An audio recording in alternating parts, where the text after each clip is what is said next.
একদিন তিনজন মানুষ মরুভূমি পাড়ি দিচ্ছিল। হঠাৎ প্রবল ঝড় উঠে তারা আশ্রয় নিল এক গুহায়। কিন্তু পাহাড় থেকে এক বিশাল পাথর গড়িয়ে এসে গুহার মুখ বন্ধ করে দিল। তারা বুঝল এখন কেবল আল্লাহই তাদের রক্ষা করতে পারেন।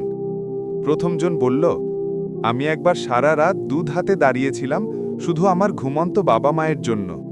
হে আল্লাহ, আমি যদি এটা তোমার সন্তুষ্টির জন্য করে থাকি, মুক্তি দাও। পাথর একটু সরে গেল। দ্বিতীয়জন বলল, আমি এক নারীর প্রেমে পড়েছিলাম, কিন্তু পাপের মুহূর্তে আল্লাহকে ভয় করে পিছিয়ে এসেছিলাম। পাথর আরও নড়ল। তৃতীয়জন বলল, আমি এক শ্রমিকের টাকায় ব্যবসা করেছিলাম আর লাভসহ সব ফেরত দিয়েছিলাম। তখনই পাথর পুরোপুরি সরে গেল আর তারা তিনজন মুক্তি পেল।